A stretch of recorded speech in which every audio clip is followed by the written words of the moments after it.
Shalom Bapak Ibu Saudara-saudaraku yang dikasihi Yesus Kristus, selamat bertemu kembali dalam sapaan firman Tuhan buat kita hari ini. Saya berharap kita semuanya dalam keadaan yang penuh sukacita. Kita semuanya dalam kehidupan yang tetap semangat dan bahagia. Saya senang sekali kalau masih bisa menyapa saudara-saudara melalui firman Tuhan. Kita masih boleh bersekutu bersama dengan Tuhan di dalam rohnya melalui firman Tuhan ini. Dan teruslah kita mendengarkan firman Tuhan supaya kita dipersatukan dalam roh. Sehingga kita saling meneguhkan, saling menguatkan. Sehingga kita boleh menjalani kehidupan ini di dalam kuasa Tuhan. Amin.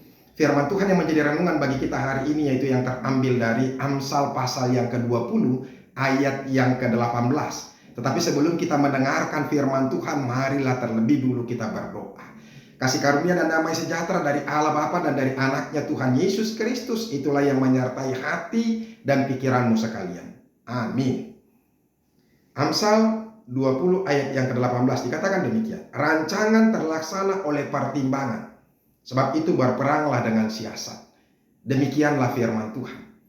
Bapak Ibu Saudara-saudaraku yang dikasihi Yesus Kristus dan diberkati Tuhan, setiap orang pasti memiliki tujuan hidup. Tidak ada orang yang tidak memiliki tujuan hidup. Karena apa? Karena orang yang tidak memiliki tujuan hidup, maka dia tidak akan sampai kepada sesuatu yang dia harapkan. Orang yang tidak memiliki tujuan hidup maka sering sekali dia tersesat dan tidak mengerti apa dan di mana dia sedang berada. Mau kemana dia akan pergi, dia tidak menyadari hal seperti itu. Makanya kita harus tahu kemana tujuan hidup kita, maka kita tahu kita sedang berada di mana dan kemana dan apa yang menjadi tujuan hidup kita. Satu kali Einstein pernah naik kereta api, dan ketika kereta api itu berjalan, biasanya kondektur kereta api itu akan memeriksa setiap tiket dari penumpang itu. Maka beberapa saat setelah pergi, kemudian kondektur itu sudah berjalan untuk memeriksa setiap orang dengan tiket masing-masing. Ketika Einstein melihat bahwa kondektur itu sudah datang, maka dia mencari tiket yang dia sudah beli tadi. Tetapi ketika kondektur itu berada dekat dengan dia dan di hadapannya, ternyata tiket yang dia beli itu tidak dia temui. Sehingga dia minta maaf kepada kondektur kereta api itu. Saya minta maaf, tiket saya tidak kelihatan, saya tidak tahu kemana saya letakkan, saya lupa di mana saya letakkan tiket itu. Karena sang kondektur itu mengerti sekali dan mengenal sekali Einstein, karena dia sudah sering melaksanakan perjalanannya dengan kereta api, maka sang kondektur itu berkata, tidak apa-apa, silakan duduk. Kemudian kondektur itu memeriksa tiket dari penumpang yang lain. Sampailah selesai, seluruh penumpang diperiksa tiketnya. Kemudian dia kembali ke tempat asal di mana dia berada tadi.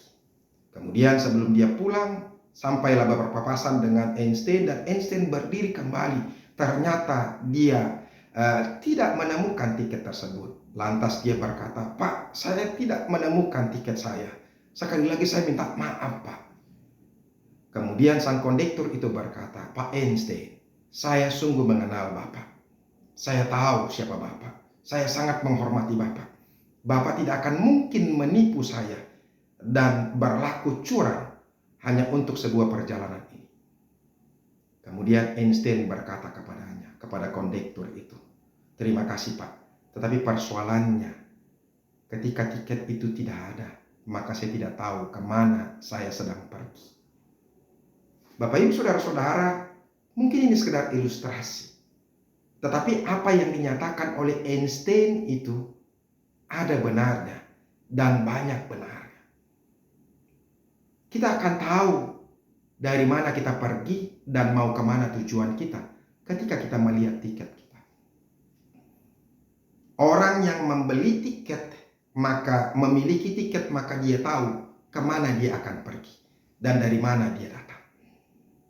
Bapak Ibu saudara-saudaraku yang dikasihi Yesus Kristus, demikian juga dengan orang Kristen, orang-orang yang percaya.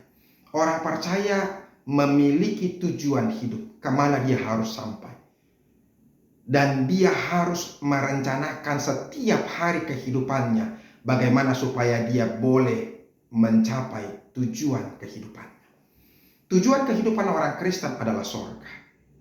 Oleh karena itu, makanya kita harus betul-betul mempersiapkan diri kita, bagaimana kita boleh sampai ke sorga. Sama seperti olahragawan, mereka juga harus mempersiapkan dirinya untuk apa? Memenangkan seluruh pertandingan.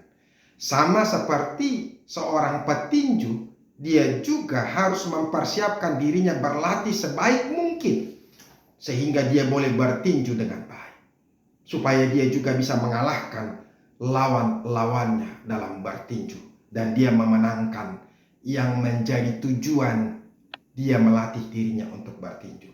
Sampai-sampai Rasul Paulus di 1 Korintus 9 ayat 26 dia pernah berkata, sebab itu aku tidak berlari tanpa tujuan. Dia umpamakan dia sama seperti seorang pelari, dia berlari bukan tanpa tujuan. Dan aku bukan petinju yang sembarangan saja memukul. Saudara-saudara, setiap petinju berupaya untuk memukul lawan dengan tepat. Dan jangan sampai ketika dia meninju lawannya tapi tidak kena.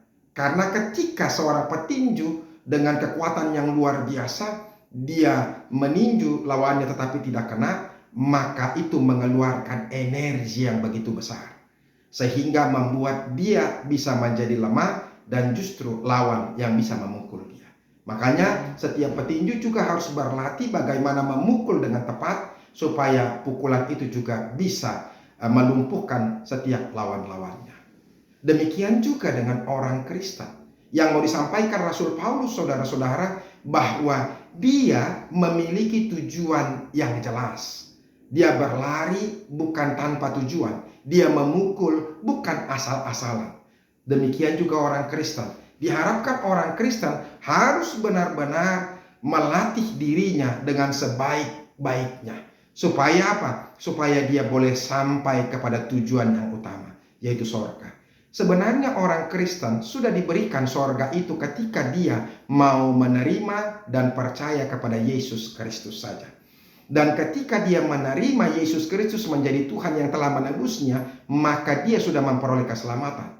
Hanya melalui ketika kita menerima Yesus Kristus yang menjadi Tuhan dan menebus kita, tidak dengan yang lain. Alkitab menyatakan itu. Aku adalah jalan, kebenaran, dan hidup. Tidak ada yang sampai kepada Bapa selain melalui aku. Yesus sudah katakan, dan kita percaya bahwa Alkitab kita itu adalah Alkitab firman Tuhan. Firman Tuhan itu adalah kebenaran. Dan tidak ada orang yang bisa menyangkal itu. Sekalipun banyak orang boleh menyangkal, tetapi Tuhan tidak akan pernah menjadi goyah karena sangkalan-sangkalan orang-orang lain. Oleh karena itu Bapak Ibu saudara-saudara, makanya setiap kita harus berjuang ya, memegang keselamatan yang sudah Tuhan berikan kepada kita. Oleh karena itu tetaplah teguh, teruslah merencanakan apa yang perlu kita rencanakan. Makanya setiap hari ketika kita bangun pagi, setiap hari kita sudah harus mempunyai rencana dalam hidup kita ini. Terlebih rencana kerohanian kita. Apa yang mau kita lakukan? Hidup orang percaya harus penuh dengan perencanaan yang matang. Makanya isilah hidup kita dengan sebaik-baiknya sesuai dengan rencana yang seharusnya boleh kita lakukan supaya kita sampai dengan tujuan kita.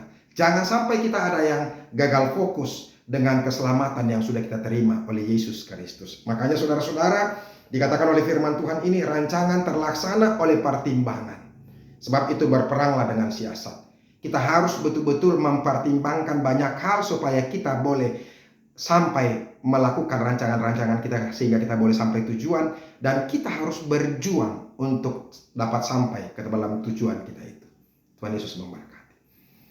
Terima kasih Tuhan untuk firman-Mu yang boleh kami dengarkan. Sekali lagi kami mau diingatkan supaya kami benar-benar sungguh-sungguh merencanakan apa yang harus kami lakukan supaya kami boleh sampai ke tujuan hidup kami, yaitu surga kelak.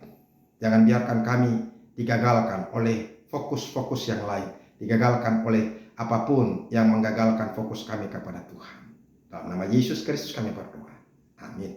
Bapak Ibu Saudara-saudara, kita sudah dengarkan firman Tuhan. Tetaplah setia kepada fokus hidup kita, yaitu surga, sehingga kita boleh merencanakan apa yang kita butuhkan dalam hidup kita supaya kita benar-benar sampai ke dalam surga yang sudah kita terima, supaya kita menang dan kita boleh terus memegang keselamatan kita. Tuhan Yesus memberkati. Sampai ketemu besok. Salam.